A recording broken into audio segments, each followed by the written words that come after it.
Good evening, everyone. Good evening. Good evening. How is everyone doing tonight? Wonderful. Yeah. Thank you all so much for being here to celebrate and honor Isabelle Camille and her amazing book that she published, which to me really just speaks to your heart and the love that you have for Sky and also your whole family. So my name is Joseph Zalubchuk, and I serve at the nonprofit organization where we met Isabelle and the whole family. Our mission is to prevent suicide and ensure the healthy development of all young people, particularly when the topics of gender or orientation arise within the family. And we do that by opening up conversations that we know for many families, especially here in South Florida, can be very difficult, can be very taboo. Yet, the love of the parents and their families that they have for their children, especially when they make an attempt on their life, the stakes are very high. And we gently support and guide the families with opening up conversation and also providing education about gender so they can just really be the awesome parents that they are to love their kids. It is an honor to introduce Isabelle to you all. I've read her book multiple times. My mom, who's also a teacher, read the book. She's a K-12 teacher at a Catholic school. It's also touched my mom. She gave you a good rating on Amazon. So.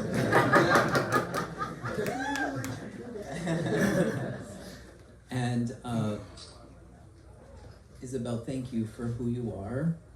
And your family and you have touched my life. And this book and your work is going to touch so many other families and could perhaps even save other families from losing their children. So thank you for who you are and the love that you have.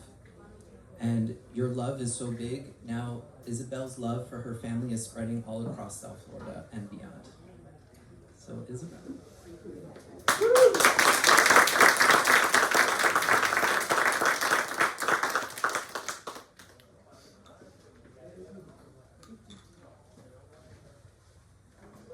Soleil malade li couché,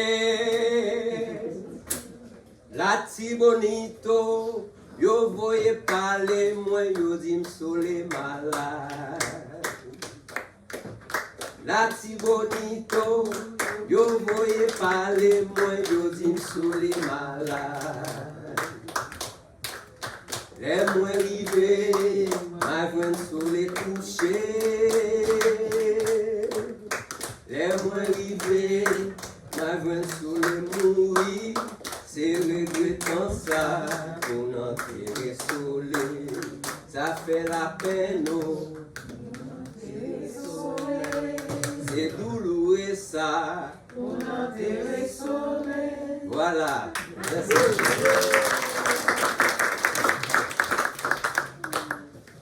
This is, when you read the book, you will understand that the song that's mentioned. I am a teacher. I've been a teacher 24 years, and this is my notes.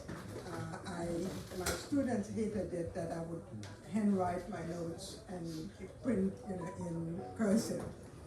We don't understand. This is how I do it. All right. I'm going to start with the Einstein quote that has, we're going to have a debate over it, but it's to the point, especially now. Einstein said, "It is easier to break the atom than to destroy prejudice." And when you think about that, the amount of money that is being spent on education, on nuclear energy and the atomic, and the funds that are being cut on education nowadays, it sort of doesn't make sense. But this is how this works. I wrote the book, published the book, and so what? Is that important and so on? And in the book, I write about a story of a friend of my mother who found out 50 years ago that they had a common friend who had a gay son. And talking on the phone with my mother said, "Oh wow, who married? It's as if she has a coffin in the middle of her living room." That's how they saw the fact that she had a gay son. That was 50 years ago. Last month, I was at a book signing of another friend, and they asked me to talk about my book, about Solisma. So I got up, spoke about the book, and at the end, everyone, if you don't hear me, let me know. I'm moving. Right? I got you. I got your back, Mom. Don't worry. So after the talk, lots of people came. "Oh, congratulations, that's so brave of you, da da da." One woman came to my ears and said, "Oh, condolence." How do you say it? Condolences. This is how she saw again the idea of the coffin in the middle of the living room. And I thought to myself, no, this book is needed. People need to read this. There is no coffin. This is not the idea. And so it sort of made me happy that I did this, that I wrote this book. Okay, some of it is going to be read, and some of it is not going to be read. Most of it I will talk, but and I have all my little numbers to go to. I am not going to claim to be an expert on transgenderism. As I share our story, it is important to remember that I'm just a mom navigating through unfamiliar waters, trying to work out how best I can understand my child and help him make a very tough transition in his life. I'm hoping to offer insight to others in similar situations. Through sharing our journey, if I can provide even a small measure of understanding or comfort to other families navigating similar challenges, our story will serve a great purpose. My goal is to foster empathy and understanding to bridge the gap of confusion and judgment that often surround families dealing with gender identity issues. While statistics can provide valuable insight, my focus here is in our journey's personal, human side, which numbers alone cannot fully capture. Yes, we've had to deal with this deep despair that made our Soleil want to turn off this bright light that she's given off from birth. And if it means acknowledging that our Soleil is gone, and now a young man has been introduced into our lives, I am in. You're not going to find statistics of data of suicide numbers and so on.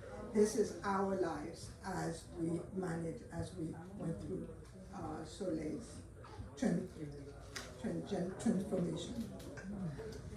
We had 3 sons, and every pregnancy we had 2 names, a name for a boy and a name for a girl. And the girl name was always Soleil or Aïda. In the Haitian culture, there are 2 issues with those 2 names. And we wanted a Haitian name, a name that has a Haitian name.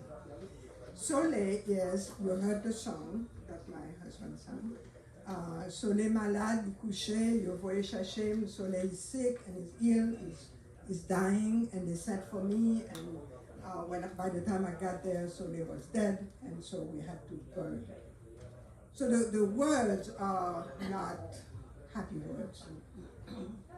And this is what my mother saw, and that's why she was so against the name Soleil. But we loved the name, we loved the song, so we hang on tight. Aïda, in the Haitian culture, symbolizes the spirit of fertility, rainbow, thunder, and snake. So it's not a very good name in the Haitian culture either. So both names were shot down by everyone. But we stuck to Soleil, and first one, boy. So we had Nathanael, what do you think? You're not listening to me. And so there was no Soleil. Then the second one was Antoine, and the third one was Khalil. And here comes the girl. So of course the girl is Soleil.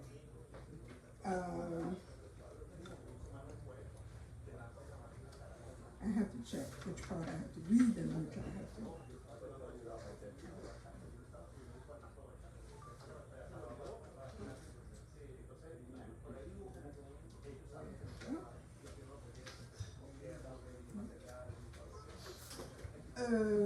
A friend of mine who was the one who helped me editing the book, Jessica Fier, if you guys, some of you might know her. After I told her the story, she's the first one to have brought to my attention, do you think there is a rapport between the name and the situation of Soleil and what we found ourselves in? And from time to time I think, here goes two names. One name is symbol of the rainbow, and the other name offers someone who is dying and that you have to bury. And so at times that Haitian culture of mine think, maybe if we had named her Christine or Emily, but it's not done. I don't know that I believe that the choice of the name had anything to do with Solei's life. It was her fate and the fate of the family to deal with this experience. Everyone who's been in contact with Soleil Sky, I believe, has learned a little about love, acceptance, and understanding. And that's... Soleil decided, after a few years of his transition, decided to change his name to Sky. This is how now his name is Sky.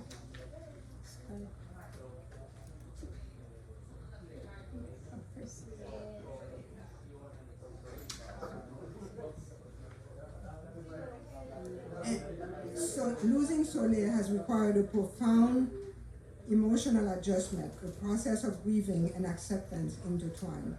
And if the name Soleil, our sunshine, is no more, Sky will be our bright moon. Sky's journey signifies a transformation within our family, a new phase where light persists in a different form. He chose his new name well. And that I don't think any other name would have better changed from Soleil to. So here we go, we have our daughter. Life is great. Soleil is a great girl. No tantrum, no very, after 3 boys, it was and so here she is, and now she's in middle school. One day, cleaning her room, she was about 12 or 13. I mean room. My students used to tease me about the way I say room. That doesn't sound like room. I saw her journal open to a page where she was writing how she likes girls. She was 12 or 13. She liked hugging her girlfriends a little longer than necessary. I was shocked. For a while, I pretended not to have seen the entry. Then one day, I asked her about it. She denied. She said, nah, it was just a story I was writing, Mom, not to work. This is what we like to do, bury our hand in the sand and not face reality.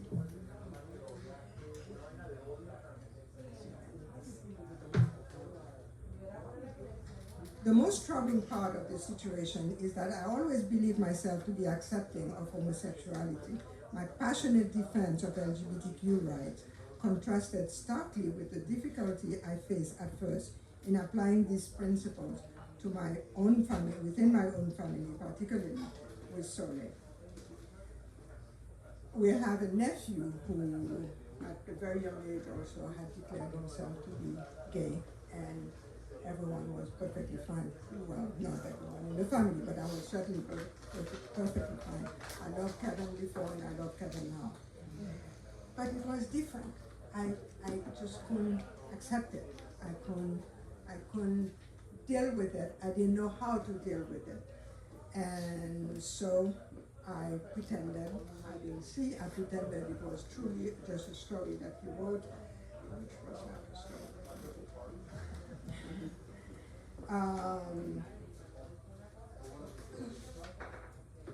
To me, the concept of same-sex interaction, which exists with these animals, is also applicable to humans.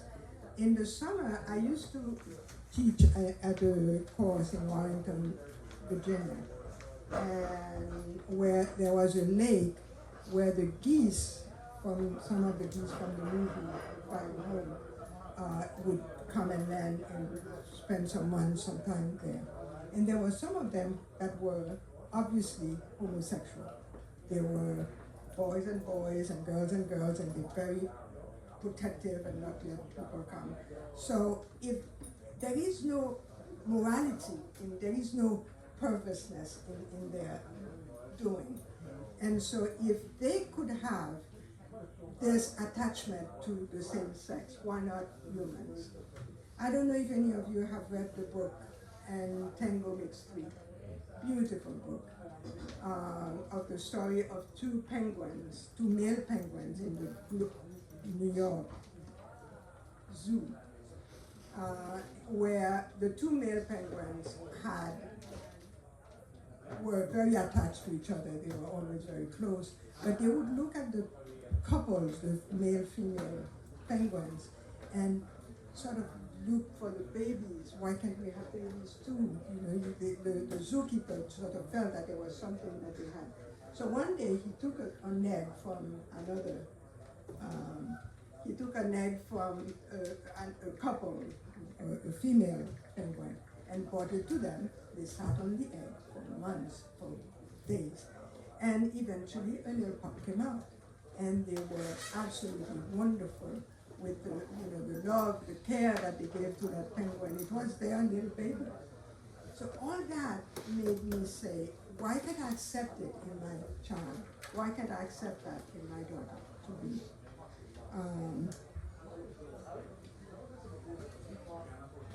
And this idea that I was such a hypocrite, I'm always, LGBTQ, but now he is one. Let's pretend it's not true. Let's pretend it's a story.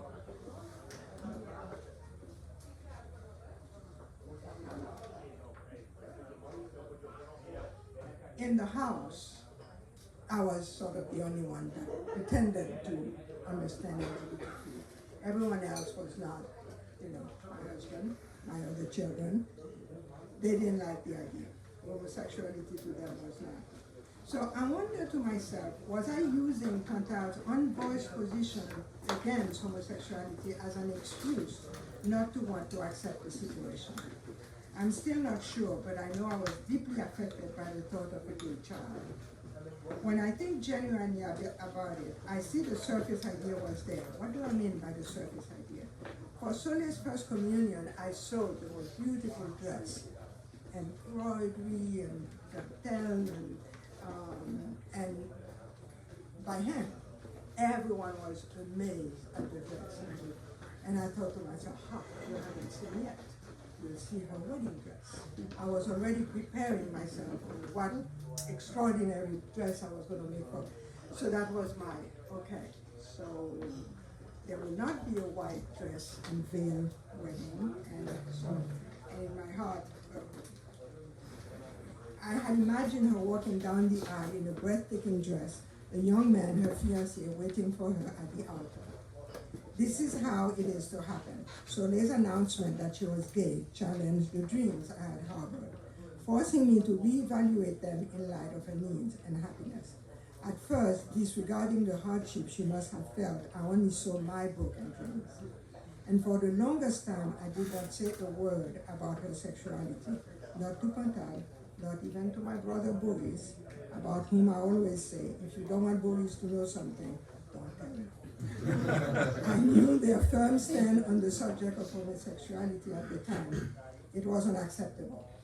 It was hard keeping this secret to myself. My fear of Soleil facing rejection was twofold: concern for her well-being and a reflection of my uncertainties about acceptance. Societal.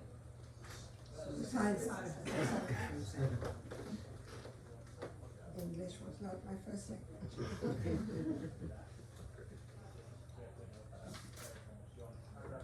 At 15, so this was 12, 13, 11, at 15, Sky declared himself a transgender person. Transgender. was a very novel idea to me.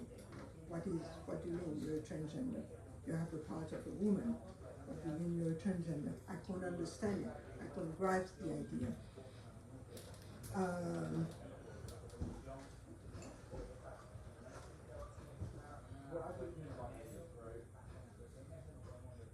If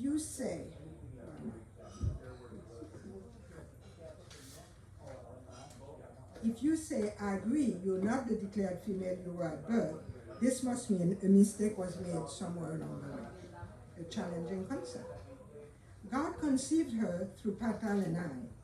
As I am the one who carried her for 9 months as a girl, if now she says she's not a girl but a boy, then it seems I bear significant responsibility for this perceived mistake. Overwhelmed by guilt and shame, I was miserable all the time at first. I took Sky's rejection of Soleil's personality and felt utterly responsible for whatever misery my Soleil, my Sky, would have to endure. It was painful. It was very hard in the beginning. We don't know what we mean by transgender. We didn't understand it, we didn't. And this is how Soleil got involved with the Yes Institute.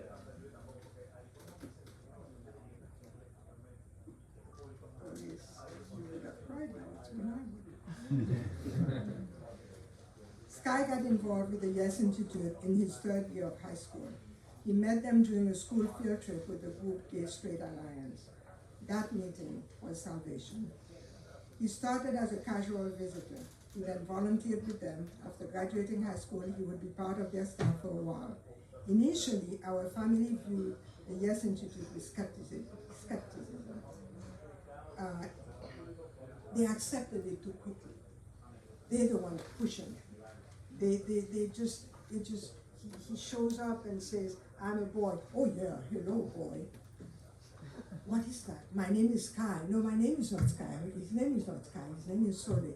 So there was that, with the whole family and with me. But mothers, I couldn't just stand by, and so I started going to the Yes Institute also. I listened. I didn't let her know that I was listening very attentively. I didn't let her know that, because if I did, that means I'm on board.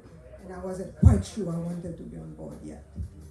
But I went to the meetings. I was grateful for what they were doing and for allowing him to express his feelings, helping him along. I didn't know what to say, and believe it or not, I was afraid to let Sky know I was listening, so he wouldn't take that as approval. But I listened, and attending the meetings with Sky at the Yes Institute turned out to be an eye-opening experience, challenging my preconceived notions and contributing to a gradual shift in my understanding of gender identity. Over time, my family's understanding evolved as we witnessed the Institute's positive impact on Sky. I realized my limitation in supporting Sky, a reflection that prompted me to learn and grow in my role as his ally and a parent. And the Yes Institute, they say thank you to me. And I'm like, you don't have to say thank you to me, it's me. You should say thank you to me. You guys are the ones who made us, help us survive. Help us. And that brings me to the idea of the funding cuts. The Yes Institute is a private association, but the organizations that are supported by the government, they're losing funds. Families need that support.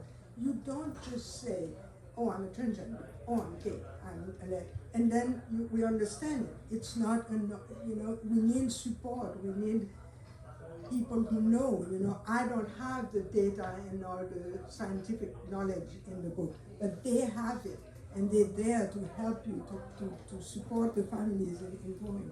When we cut their funding, what is to happen to the next transgender next door to you?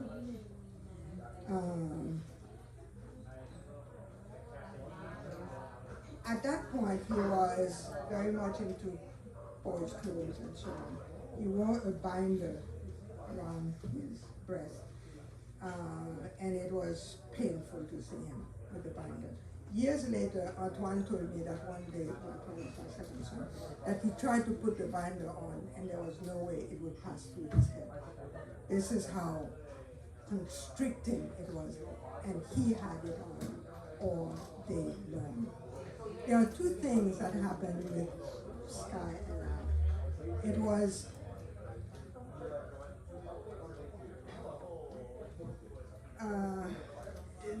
I couldn't hug him. I couldn't feel this toe around his part. I couldn't. So a hug was, and another one was the beard, the little fuzz. It was not, that was still, that shouldn't be. And so I've had my issues with hugging, but now we make up for the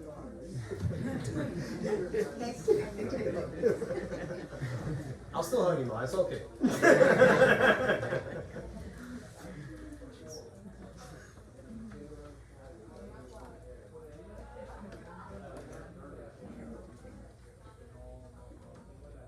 At home, silence. There was never a word about Soleil's situation. There was never a word about transgender homosexuality. Now, life goes on. No one talked about it, not in the house, not the family. It was just something that everyone was aware, but no one was saying anything about it.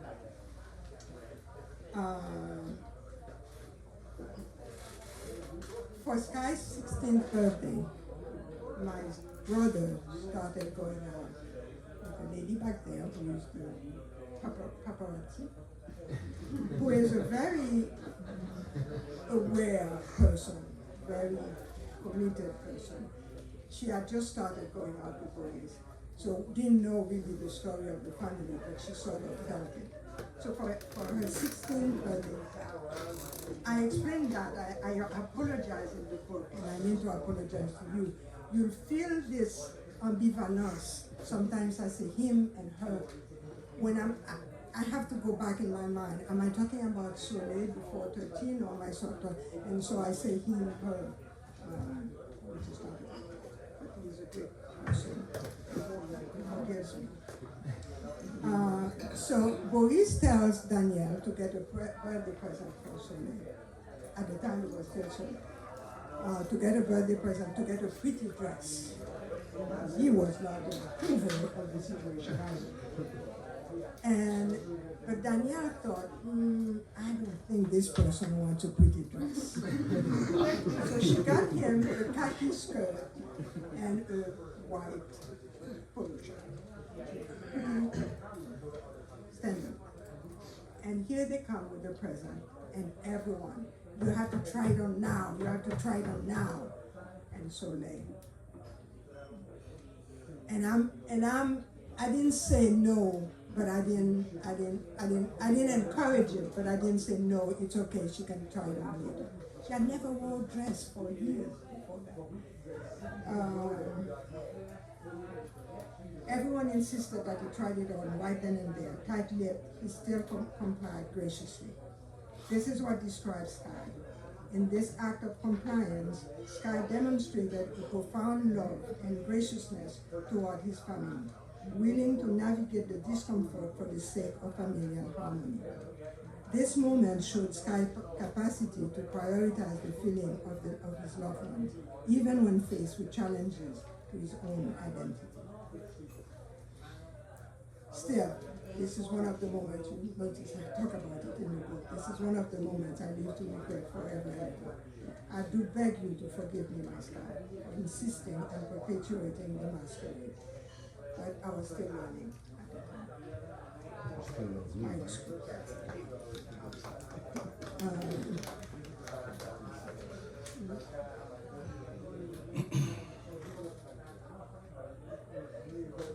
We were going to a wedding where the whole family was going to be there, and Sky decided I am wearing a man's suit. The big one in the family, no way, I said, you can't do that. You can wear pants and a nice shirt, but you cannot wear a men's suit. No, I'm wearing a men's suit. And he would not budge. So he said, okay, I won't go to the wedding. Which was not a good thing, because it was really one of those reunions. Everyone was coming from all over, so everyone is. And I said, fine, you don't want to go dress as a woman, you're not going to the wedding. Until one afternoon, and that was my first acceptance of his tradition, an aunt of mine turned down, a gentle woman in her 80s, devout Catholic, extremely religious, put everything in perspective for me in a way I will never forget. Days before the wedding, she said, Delo, as much as you think you love your child, know that God loves him more. She saw it as if Sky was hurting, and to her, as a Catholic, she says, we are not called to judge. We are here to walk with people, listen to them, hear what they are saying, and love them. And that's when, slowly, a shift started happening in me. This woman was remarkable. Her God is all love and acceptance. There is no judgment. And so Sky wore his suit. The whole family was extremely happy to see him. No one mentioned it. And we were very delighted to be all together.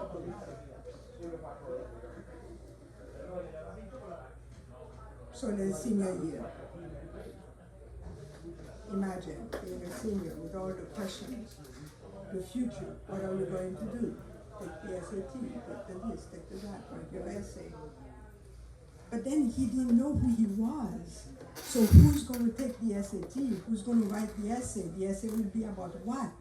And where is he going to go? The confusion in his mind. It's mind-boggling. It was not, and so he was in a real turmoil at that time.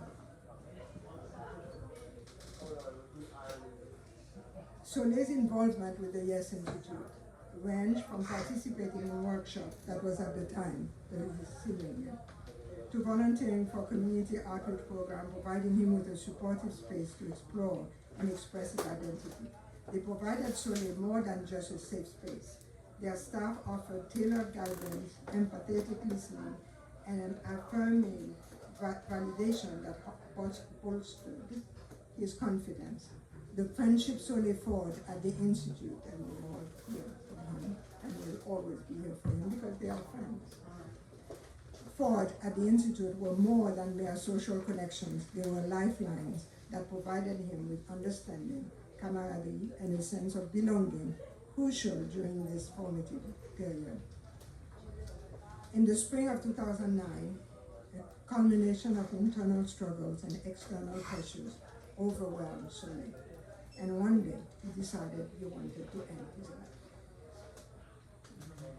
The pervasive silence at home regarding his transition and the looming uncertainty about his future post-high school significantly contributed to Soleil's distress.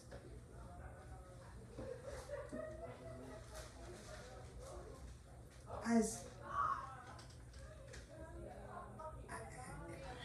strange as that may be, everyone thought, why not just be a lesbian? Why do you want to be a transgender? Just be a lesbian. And that wasn't the point. It wasn't that she wanted to go out with girls. She felt she was a boy. It wasn't a question of being a lesbian, but everyone, why can't you just be a lesbian? Before, being a lesbian was a bad thing, but now we're thinking, that might not be a bad compromise, and let's be honest. And this is what, he snapped. Took a bottle of pills. He ended up in the hospital. He was Baker acted, everyone is coming. So here is this family in total silence of the situation. Now suddenly, everyone walking in the room, everyone is talking about it. That's all the talk is all about. The suicide attempt. The immediate visit, immediately, the Yes Institute was there. The friends were there. The director was there practically every day. a few of the staff came out, according to their webpage, and Joseph mentioned, the mission of this organization is to prevent suicide and ensure the healthy development of all youth through powerful communication and education on gender and orientation.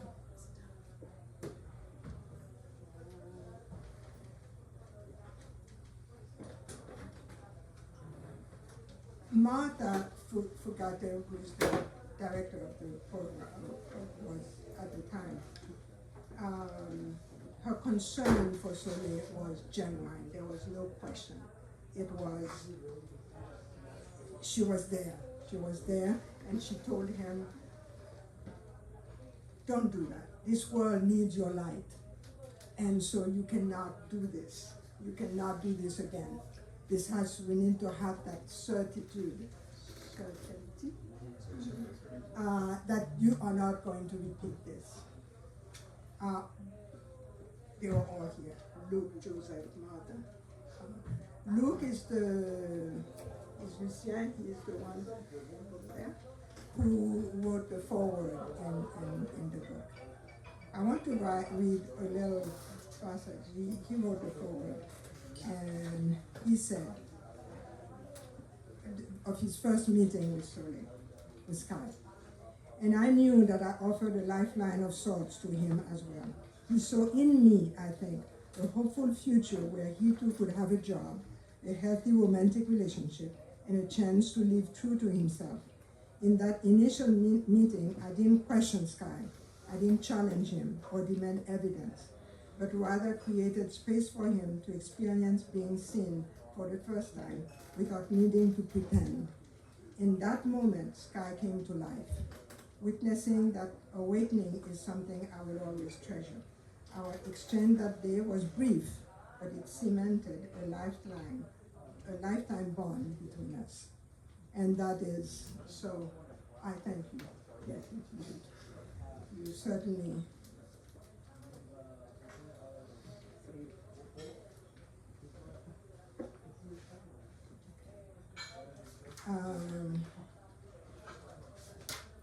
I want to talk about Hey, Mom, the, really quick. We're at 7:47. Just want to let you know. I'm sorry. We're at 7:50 right now. Oh, Don't worry. Don't worry. Just want to let you know what the time is, just so you know. you know, we should have told me at 7:40. It's okay. Okay. Let me think.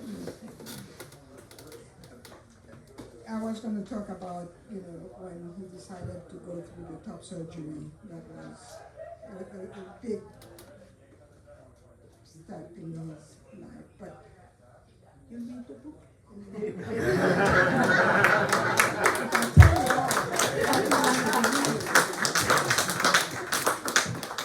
I just want to explain, to say something about the reason why I wrote the book and what did I want to get out of it.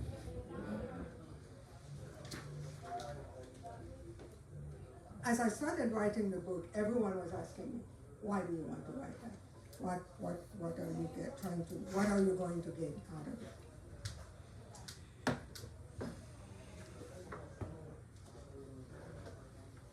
And that made me pause.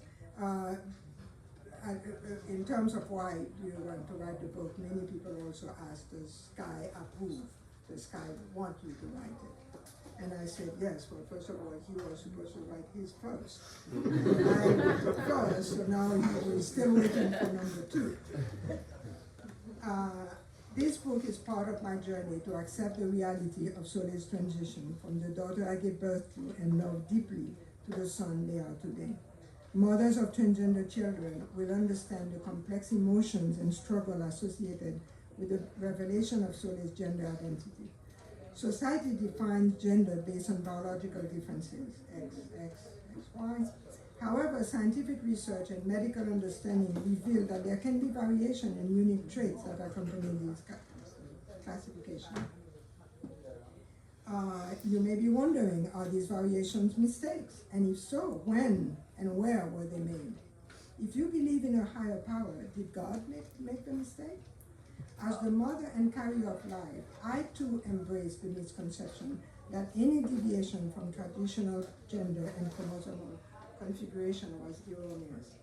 Its irrational guilt and self-questioning are common among mothers of transgender individuals, as expressed in Andrew Solomon's book, Far From the Truth. Nevertheless, I've worked through these emotions and I've come to a place of acceptance. Through this book, I seek to reach personal catharsis and offer understanding and support to other mothers, and offer understanding and to other mothers on that shared journey toward healing and acceptance. While writing Soleil's Mom, I achieved closure for the inner conflict I experienced regarding Soleil's transition to Sky. Through understanding and documenting my experiences, I hope to provide solace and support to other members who may be facing similar challenges with their transgender children. After graduation, a few years after graduation, I went back to Haiti and I went to see my chemistry teacher in high school, whom I loved, that girl. And I told him that I was going to be a chemistry teacher also. And he had one advice for me. Isabelle, if you touch 2 children every year, you're doing your job. And this is where I'm at now. If I touch 2 families, I have done my job. This is important. This is important. We survived it. We survived it well. Not everyone is accepting of Soleil or Sky, but he is trooper. He is surviving, and we have also survived.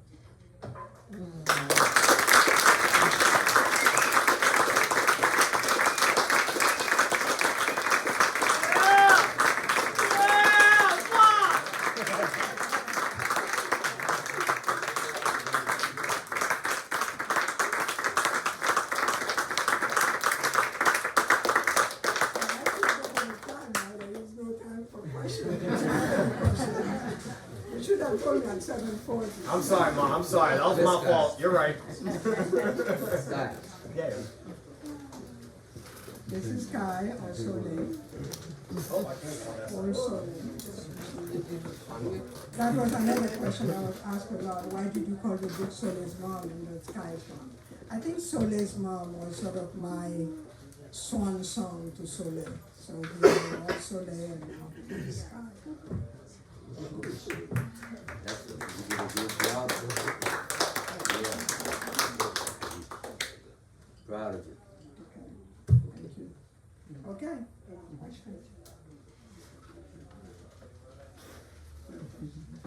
I love Sky's hug.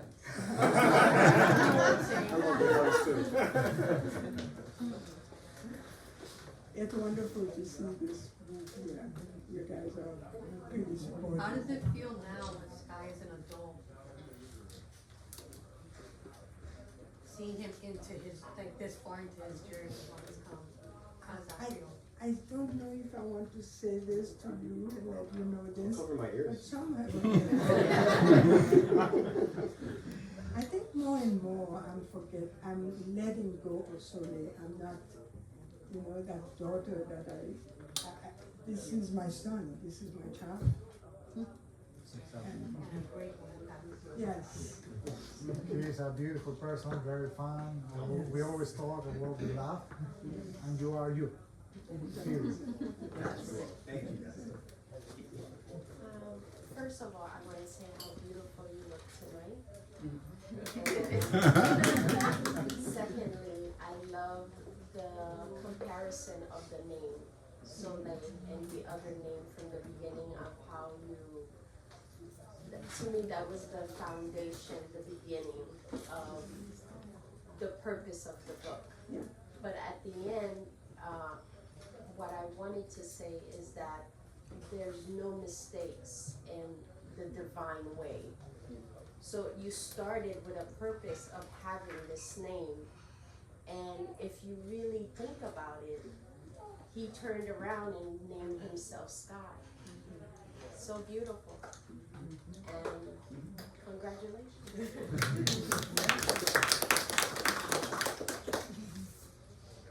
What was the most cathartic part in the writing? Because it's all cathartic, but do you recall a point in the book while you were writing that it was kind of like the turning point because there is a grief, right, that happened?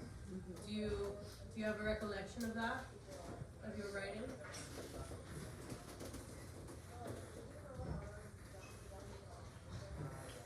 Definitely Tantan's comment to me woke me up. You know, we feel we are so powerful. Yeah. I know. And for her to tell me, and especially knowing her background, for her to tell me, you know, it sort of made me realize, okay, let go of this. You love her, you love him, but whoever that you're thinking had made that mistake loves him more. So that was a very telling moment for me in the acceptance of something. It takes a lot of intellectual humility to come to this conclusion, to understand that there has to be. One of the reasons why I wrote the book, I had the idea for a long time to write the book, two things. One cousin who lives in Jamaica, I go visit them, and of course they pestering me with questions and questions. That was at the beginning. And my aunt, you know, question. And Roma said, Isabelle, you love writing. Why don't you write a book about this story? And I thought, yeah, not a bad idea. But then I was a teacher. What teacher has time to write a book? I understand. I'm a teacher. There was no time for that. And then one day, I talk a lot, and I haven't heard anything from fathers. I address this always to the mothers. A mother had written an article in the paper saying these exact feelings. I must have made that mistake because I carried him. Yeah. And therefore, it's my mistake. How could I have done that? And so as I started to realize, yeah, there is a mistake. There is a mistake, yeah. And I wish I had kept that article, and I hope she's not in that space anymore. Right. But I would have loved to reach out to her and say, no, we didn't make a mistake. Right. This child is who this child is. Right.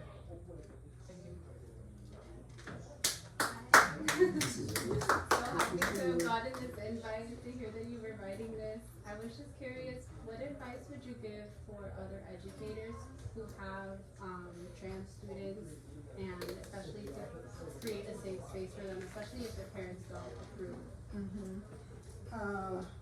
If parents don't approve, it's a tough one. Or if they do. Because with the school system, but the pronoun, as petit little that problem might be, the pronoun is very big. That you make a mistake and say soleil or sky, but to say her hurts. And I think so. I would say to educators, to whoever is dealing with a child who is a transgender, watch out for that pronoun. Watch out.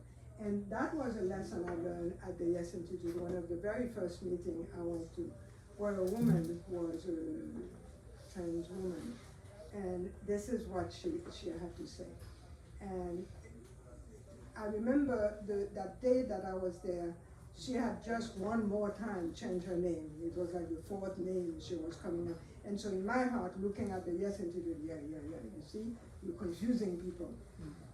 And then it dawned on me, no, the name is not a big deal. It's calling her, and not say him. So I would say be very careful. Be very watchful of your language to that child.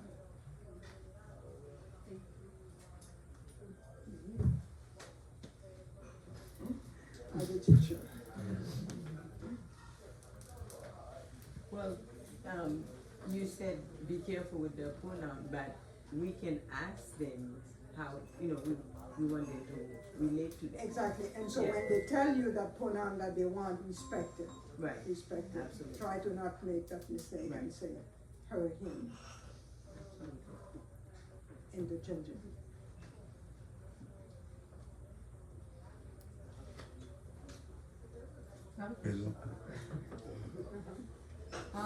I've been wondering, I know at one point towards the end you talked about closure, and then there was a question about what was the book about for you, and we know each other. We talked during the writing of the book and getting to the book, and I think there's there was an I think there's an articulation in putting what you felt into words into the book, right? Mm-hmm. And I've been wondering what that journey after the book has been. Not a closure necessarily, I mean, in my mind, but what has changed? And maybe you kind of touched on that, like the acceptance, but what has changed as you went about not only writing the book, but also presenting it and responding to questions? And I'm wondering what that process has been for you, and what has changed in your relationship. You won't believe it, but every time I read a passage of the book, oh no, that's not what I should have said. Now, so many things. I'm like, no, why did I say it that way? I should have said it this way. I even contacted the the publisher to say, what would be involved if I you never signed it, and that's why he needs to just go ahead and do that second part. I haven't read the book yet, but I was curious if the little statue figurine, that's the O on the side, that's symbolic. That's and what that that's means. such a wonderful story, and I wish she was here. She couldn't come because she had recital practice for a dance recital. This is a statue that we have at home, a rock statue of a mother and child. And but I was thinking, what are we going to do on the cover? What, pictures? I know it has to be blah blah. And so Panta one day said, why don't we put this statue as the O in mama? And that's what. My granddaughter, who is 6 years old, comes to the house one day. She's playing in the living room and broke the statue falls to her. Annabelle comes to me in tears, crying, Grandma Dukes, I'm so sorry, I broke Soleil's mom.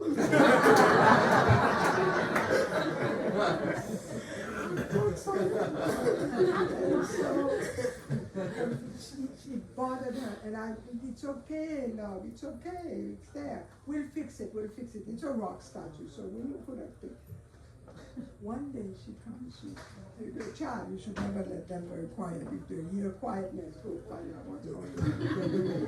She took masking tape and made a horrible job. So now it sits on and I can't put it away and I can't change it. But it was so funny. I broke Soleil's mom, and Patan and I were looking at each other. What does she mean? She broke Soleil's mom.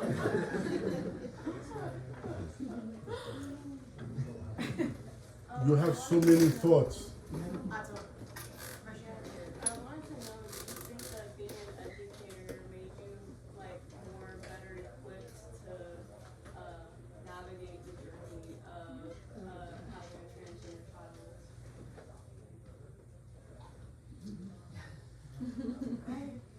I never thought of that. Let me think of me as a teacher or not a teacher. I don't think so.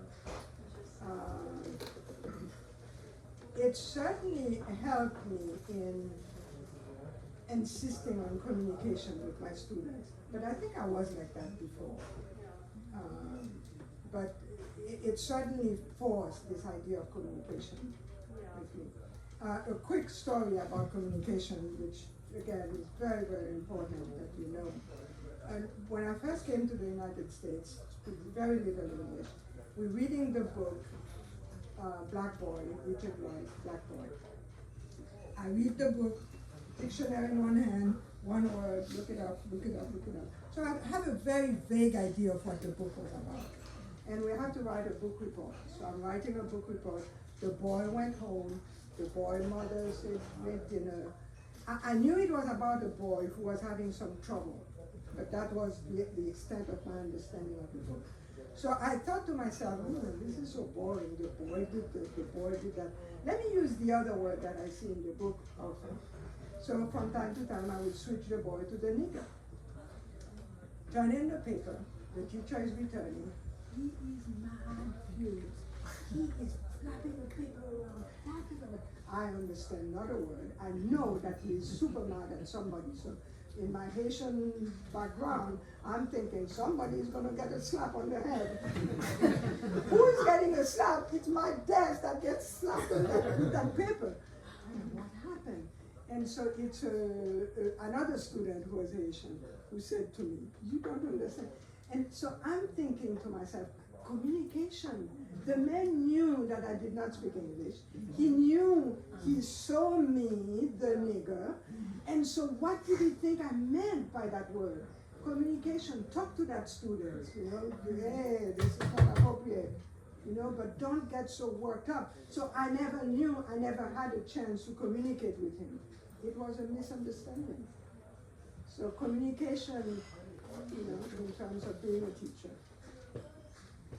Are you a teacher, wanting to be a teacher? It's a noble profession. And I think you're very open-minded and you always want to learn new things. So I think it bothered you that you didn't know everything about it, so you had to learn. I want to this day, it bothers me. And I don't even remember his name, so even if and he was old, so he's probably dead. We're talking more than 50 years ago. But it bothers me that he didn't feel the need to just explain. What's your problem here? You see a nigger call herself a nigger and be mad? Come on, guys. Hey, Danny. You what?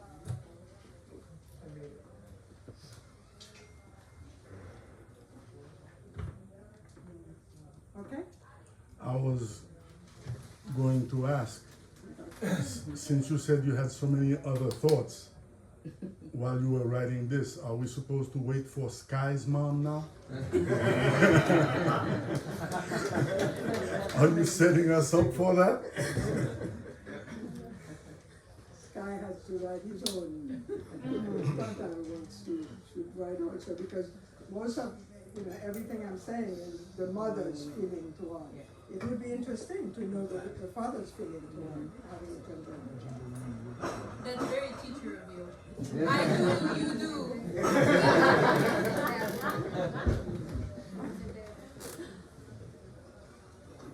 I appreciate that. Really, you can't understand. Every time I'm talking and then I see a new face that's here, it's all right. All the excitement and the nervousness of yesterday and the day before and the day before that. I thought, everything I've done so far were interviews. You ask me a question, I answer your question. But to stand and overspeak, because he did that. And Joseph, I had told you also to watch out for me. Nobody did answer anything. I totally appreciate you do not understand how I appreciate It was wonderful. you. We're so proud of you.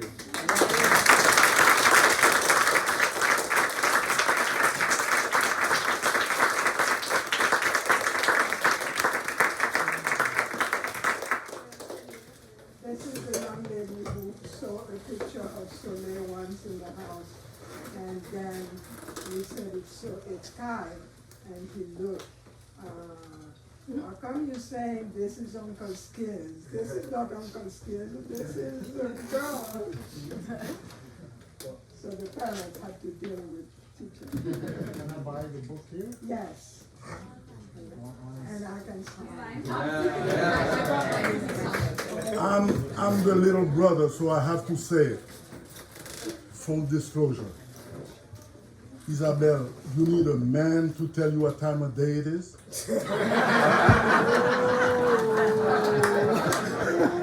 I'm the little brother, you can't kill me. I was crying, you had to take over. I thought I could hold it back. This is the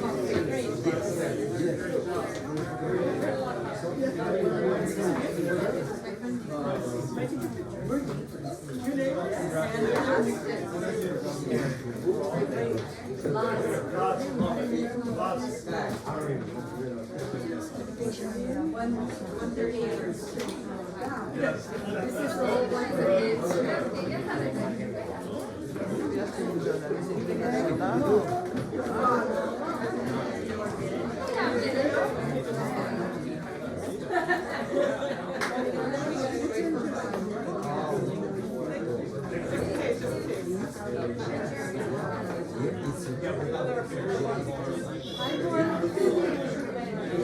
Hello, how are you?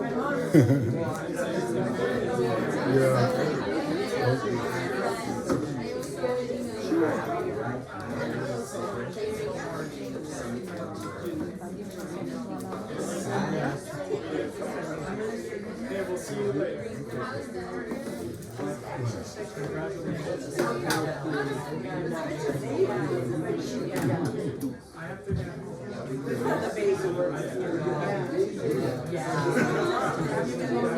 That's right. You look so much like Antoine.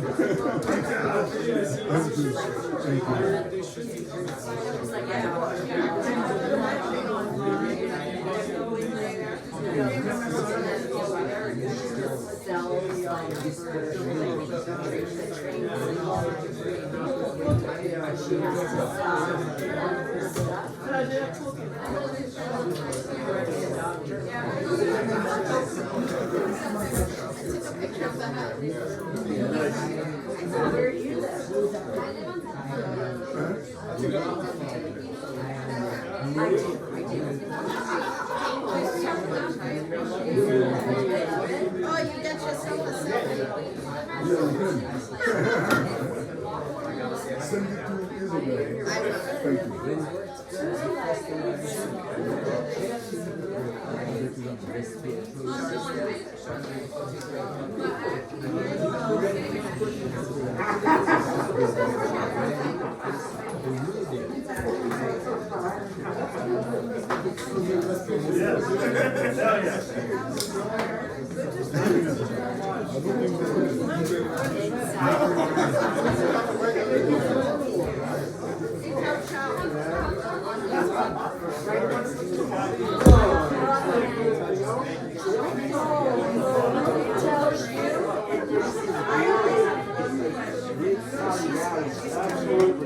That's it. We're gonna go try to buy a book so we get